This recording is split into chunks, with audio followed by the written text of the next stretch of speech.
Assalamualaikum warahmatullahi wabarakatuh. Bismillahi alhamdulillah.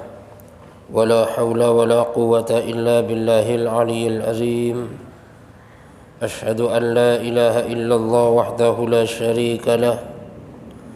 Wa ashhadu anna Muhammadan abduhu wa rasuluh la nabiyya ba'dah. Allahumma salli wa sallim wa barik ala Sayyidina Muhammadin wa ala alihi wa sahbihi ajma'in, amma ba'du. Yang kami hormati para ulama, para ustadz, hadirin hadirat, bapak-bapak, ibu-ibu yang dimuliakan Allah subhanahu wa ta'ala. Alhamdulillah, Allah subhanahu wa ta'ala masih memberikan kesempatan kepada kita, masih memberikan kekuatan kepada kita, masih memberikan kemudahan kepada kita, sehingga kita masih bisa melaksanakan sholat maghrib secara berjamaah. Kita lanjutkan dengan majlis taklim. Ini semata-mata karena hidayah dan kekuatan daripada Allah subhanahu wa ta'ala. Maka mudah-mudahan seluruh ibadah yang kita lakukan diterima oleh Allah subhanahu wa ta'ala, menjadi sebab dosa kita diampunin oleh Allah, menjadi sebab dosa orang tua kita, mertua kita, keluarga kita, guru-guru kita, bahkan semua umat seluruh alam diampunin oleh Allah, menjadi sebab selamat daripada api neraka dan masuk surga tanpa dihisab oleh Allah subhanahu wa ta'ala. Kita lanjutkan pengajian kita masih di bahasan dalam kitab Tanbihul Ghafilin, bahwasanya Rasulullah sallallahu alaihi wasallam ini telah menyatakan dan mengabarkan, bahkan jauh sebelum terjadi sudah dikabarkan oleh Rasulullah sallallahu alaihi wasallam. Sampai akhirnya akhirat pun juga dikabarkan oleh Rasulullah sallallahu alaihi wasallam. Karena Rasulullah sallallahu alaihi wasallam di dalam setiap sabdanya itu merupakan wahyu daripada Allah subhanahu wa ta'ala. Maka apa yang akan terjadi pada umatnya pun itu sudah diwahyukan oleh Allah. Di antaranya adalah ada hadis daripada Abu Hurairah radhiyallahu an, bahwasanya Rasulullah sallallahu alaihi wasallam bersabda, yakhruju fi akhir zamani aqwamun yajlibuna ad-dunya bid-din. Bahwasanya suatu saat nanti, kata Rasulullah sallallahu alaihi wasallam, akan ada sekelompok daripada kaum ini yang mengumpulkan harta, mencari harta, bahkan menumpuk kekayaan dengan agamanya, dengan mengatasnamakan agama. Jadi semua perbuatannya ini memperalat daripada agama. Siapa itu aqwamun? Aqwamun ini jamak daripada kaum. Jadi tidak ditentukan apa itu orang awam, apa itu orang alim, apa itu orang kaya, apa itu orang miskin, apa itu pejabat, atau bahkan itu rakyat. Jadi yang jelas kata Rasulullah SAW, akan ada sekelompok kaum yang mereka itu di dalam mencari kekayaan ini, yaitu dengan mengatasnamakan agama. Agama diperalat. Ini akan ada manusia yang seperti itu. Fayalbasuna linnasi juludadh-dha'ni fiddin. Dan mereka di hadapan manusia ini pakaiannya pakai pakaian wol.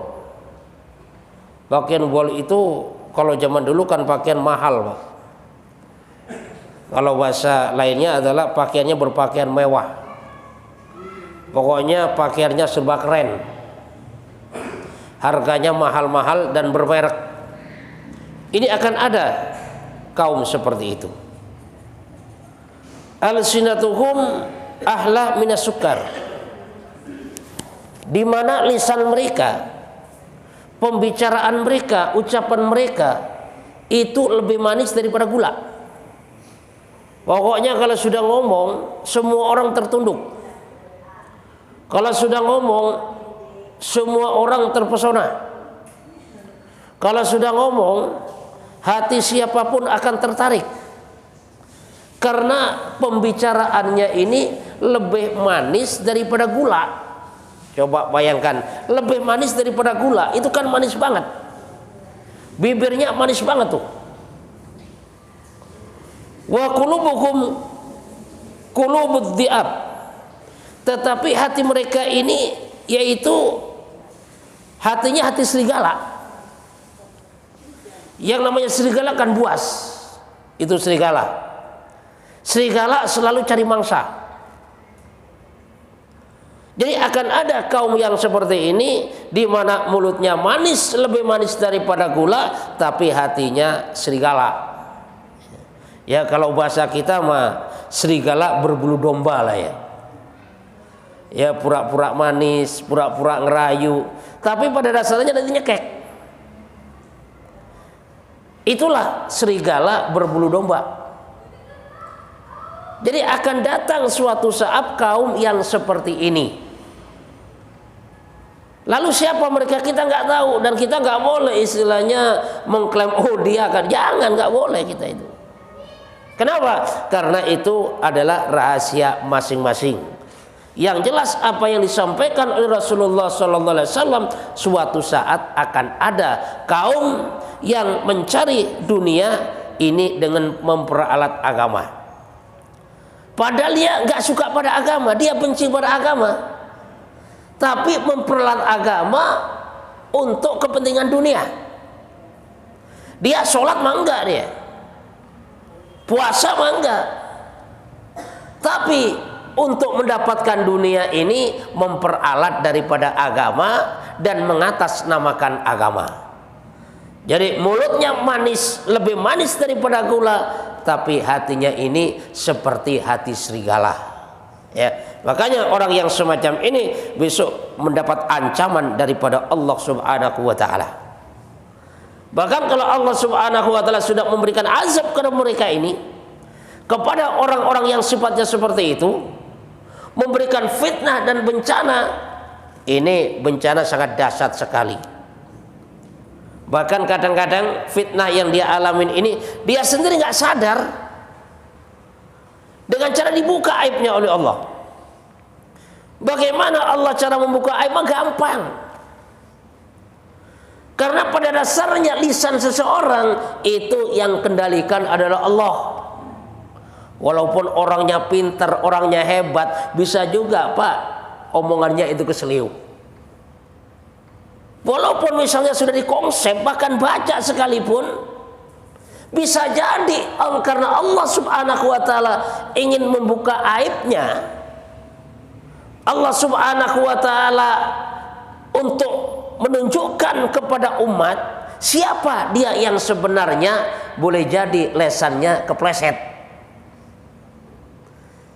Makanya kita mohon kepada Allah Subhanahu wa taala agar jangan sampai kita termasuk orang-orang yang seperti itu, dan mudah-mudahan kita pun juga selamat daripada fitnah orang-orang yang semacam itu. Jadi kita mohon kepada Allah Subhanahu wa taala, ya.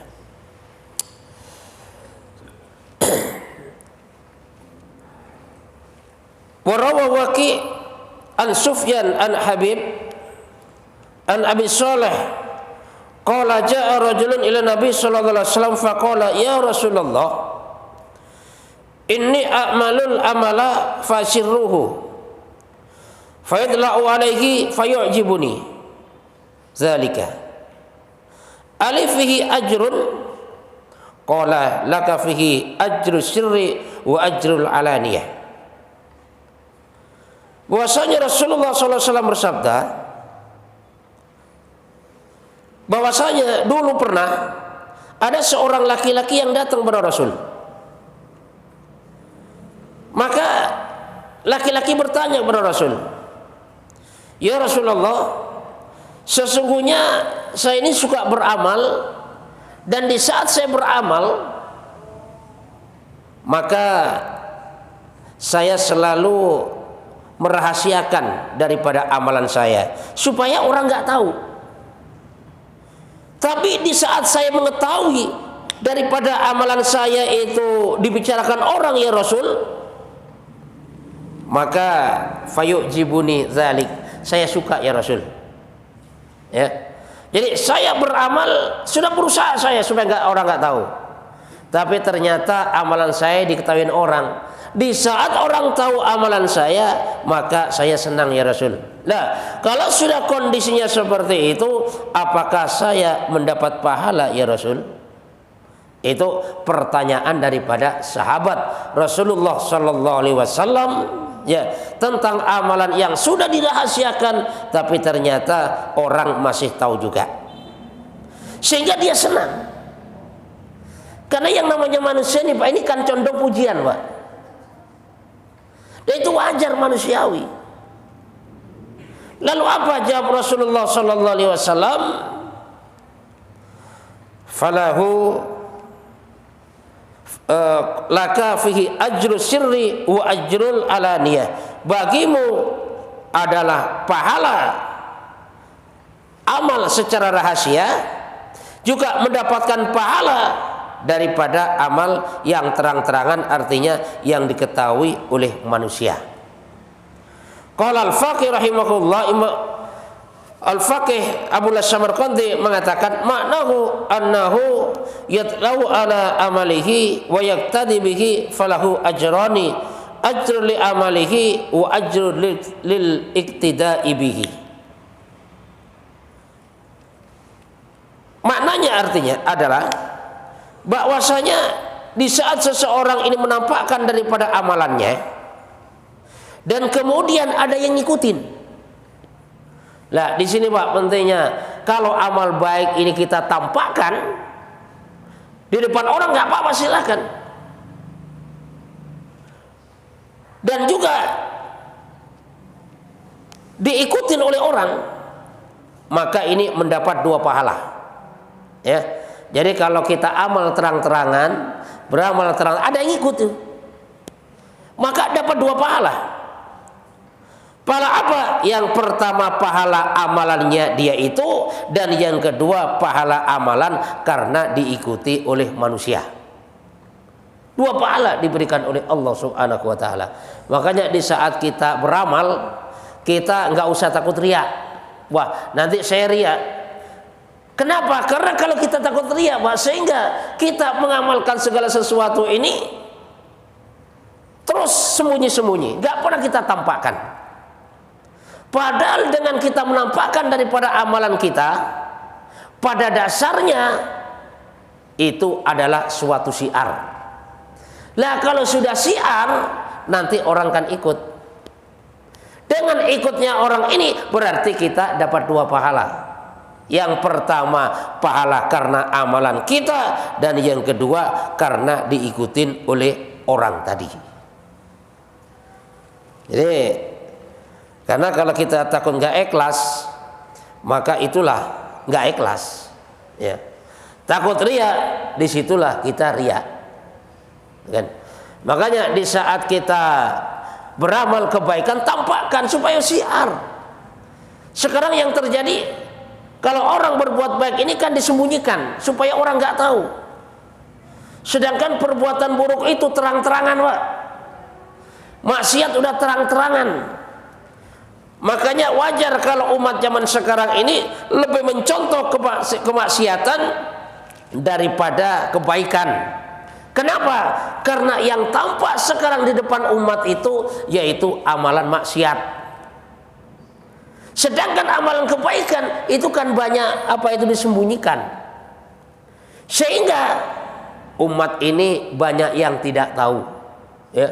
Maka dari sinilah pentingnya kita beramal di mana saja. Itu dipersilakan.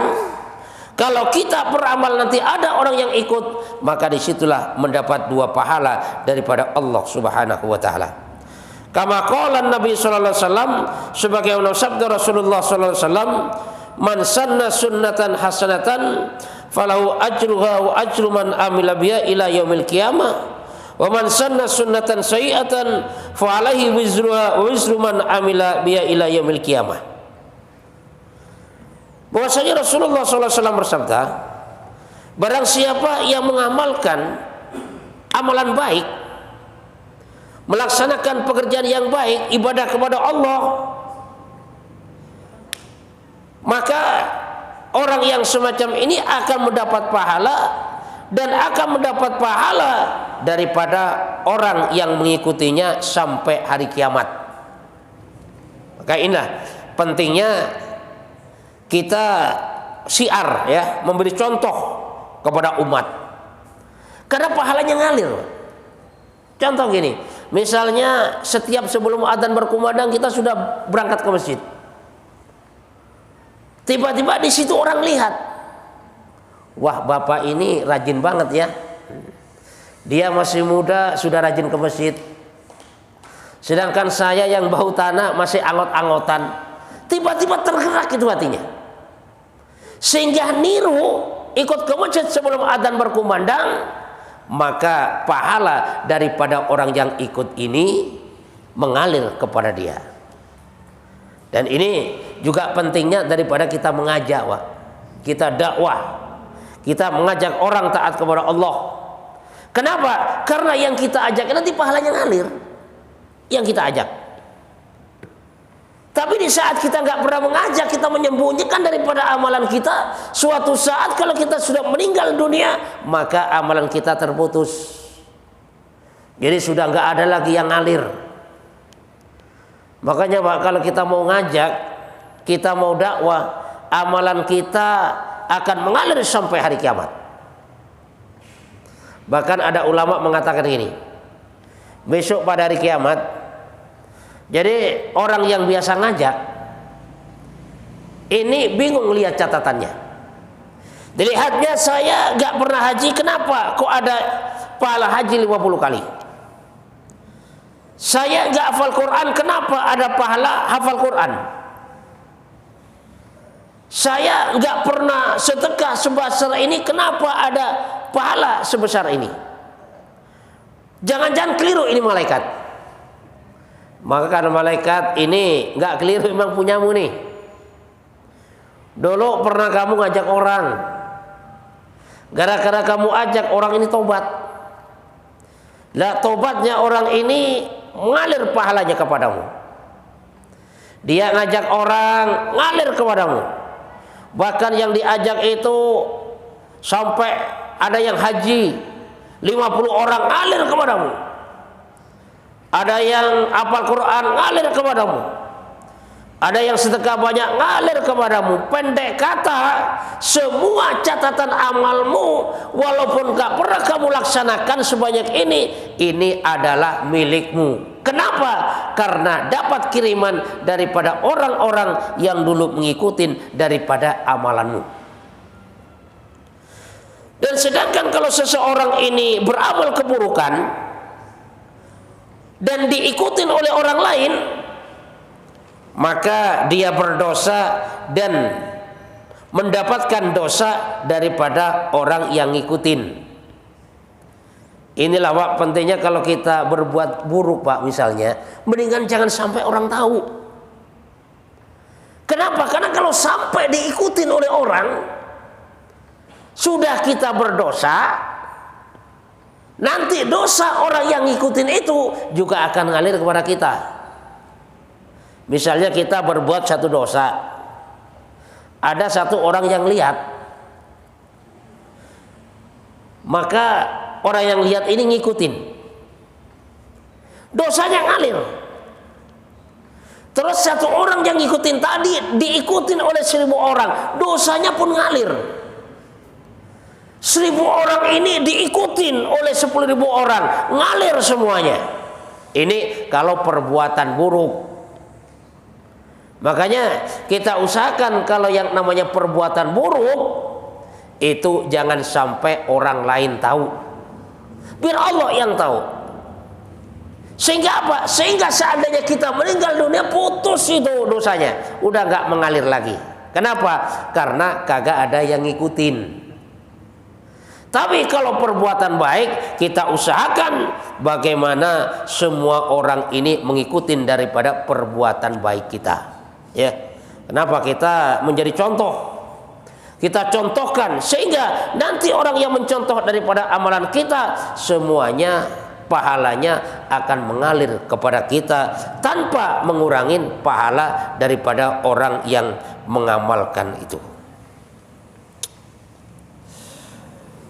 Warawa Abdullah bin Mubarak an Abi Bakar bin Maryam an Saghirah an Dhamirah an Abi Habib qala Rasulullah sallallahu alaihi wasallam innal malaikata yarfa'una amal 'abdin min ibadillahi fayastaghfirunahu wa yazkunahu hatta yantahu bihi ila haysha Allah taala min sultanihi fa yahillahu ilaihim innakum haifdatun ala amali 'abdin wa ana raqibun ala ma fi nafsihi inna 'abdi hadza lam yakhlis li amaluhu faktubuhu fi sijjin. Ini Abdullah bin Mubarak meriwayatkan bahwasanya Rasulullah SAW bersabda, sesungguhnya malaikat ini mengangkat amalan daripada setiap hamba, dan amalan itu dikirain banyak oleh malaikat, dikirain amalannya berkualitas sampai dihadapkan kepada Allah Subhanahu wa taala. Lalu Allah mewahyukan kepada malaikat, wahai malaikat, kau bawa amalan hambaku ini. Tapi pada dasarnya hambaku ini walaupun kelihatannya amalannya banyak dan kelihatannya amalannya ini berkualitas, tapi pada dasarnya amalannya ini acak-acakan kalau bahasa kita. Amalannya buruk. Kenapa?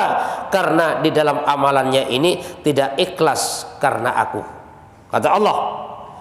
Maka pantasnya hambaku ini dalam neraka sijin. Ini kata Allah.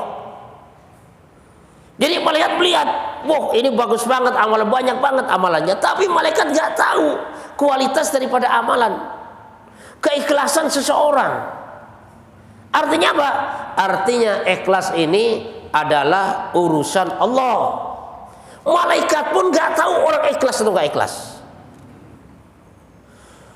Wa yas'aduna bi amali 'abdin fa yastaqallunahu wa yahtakirunahu hatta yantahu bihi ila haitsu sya'allahu min sultanihi fa yakillahu ilaihim annakum hifdatu amala 'abdi wa ana raqibun ala ma fi nafsihi inna 'abdi hadza akhlasa li amaluhu faktubu fil illiyin. Dan malaikat juga membawa amalan seorang hamba yang dikira amalannya sedikit, yang dikira amalannya nggak berkualitas,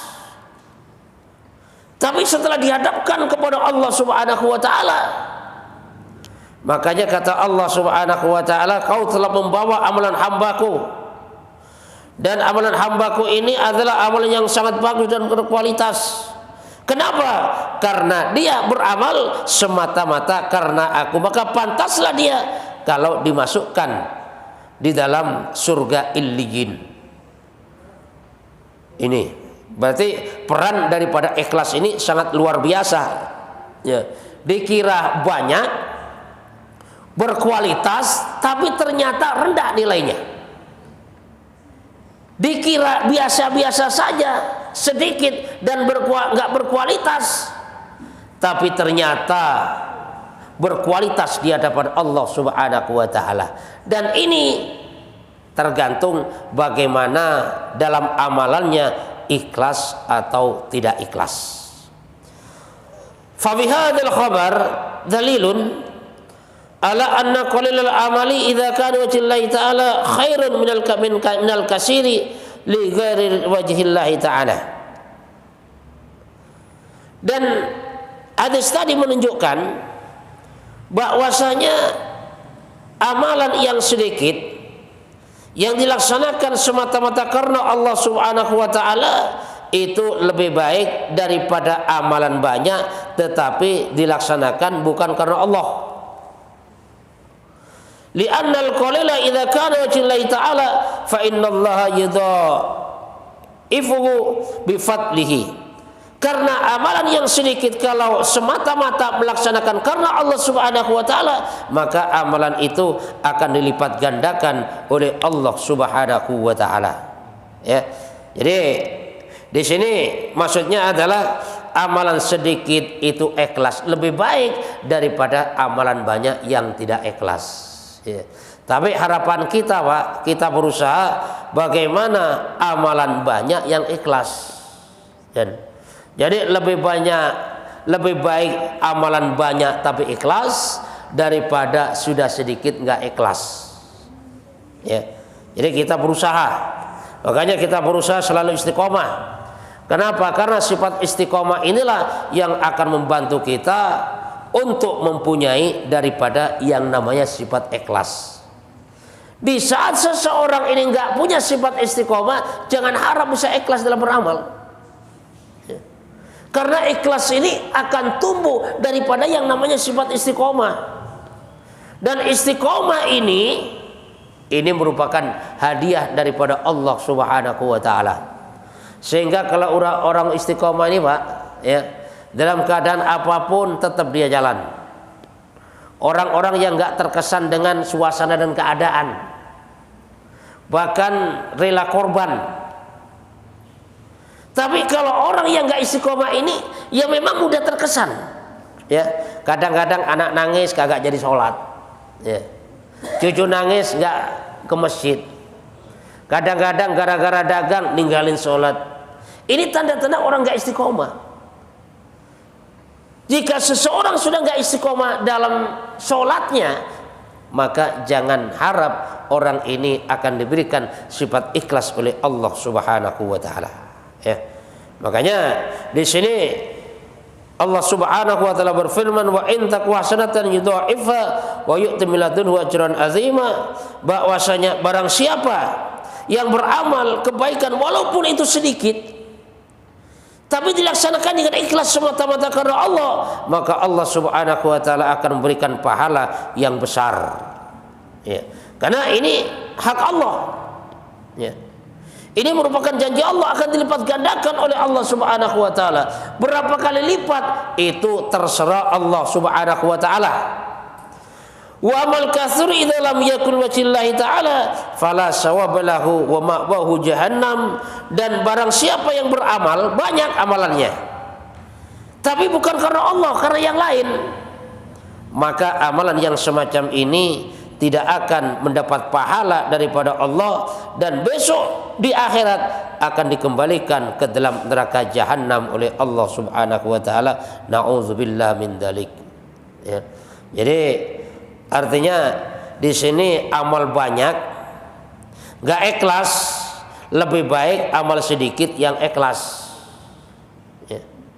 Maka kita harus belajar dan selalu belajar. Makanya kita perbanyak baca la haula wala quwata illa billah. Agar apa? Agar supaya kita merasakan bahwasanya kita itu enggak punya kekuatan dan kita ini juga tidak punya daya dan upaya. Semuanya ini datangnya daripada Allah Subhanahu wa taala. Makanya di akhir zaman, Pak, nanti akan orang ini macam-macam nanti. Ya. Orang ini macam-macam. Orang yang baik ada, yang buruk juga ada. Memang sepanjang jalan itu. Yang bahaya itu memang kalau kita ketemu orang-orang munafik. Jadi orang munafik ini yang kelihatannya Islam, tapi pada dasarnya benci pada Islam. Dan memang kadang-kadang orang itu sambungnya, yaitu dengan yang sealiran bahasanya. Contohnya apa? Kalau orang beriman, maka hatinya akan sambung dengan orang beriman. Kalau orang munafik, hatinya sambungnya dengan orang munafik. Kalau orang kafir, sambungnya dengan orang kafir. Makanya ada orang munafik bareng orang yang beriman, maka hatinya nggak sambung. Walaupun dia makan bareng, jalan bareng, tapi hatinya nggak sambung. Sehingga kalau sudah hati nggak sambung, ini kan bawaannya gelisah. Tapi kalau orang beriman bertemu orang beriman, hati sambung. Orang munafik dengan munafik hatinya sambung. Orang kafir dan orang kafir itu hatinya sambung. Makanya mudah-mudahan kita oleh Allah Subhanahu wa taala dijadikan sebagai orang beriman yang hati kita pun disatukan bersama orang-orang beriman. Kenapa? Karena jangan sampai kita sebagai orang beriman, kita sebagai orang Islam ibaratnya tadi itu serigala berbulu domba, ya. Naudzubillah min zalik. Mudah-mudahan Allah Subhanahu wa taala berikan kepahaman kepada kita. Subhanakallahumma bihamdika asyhadu an la ilaha illa anta astaghfiruka wa atubu ilaik. Assalamualaikum warahmatullahi wabarakatuh.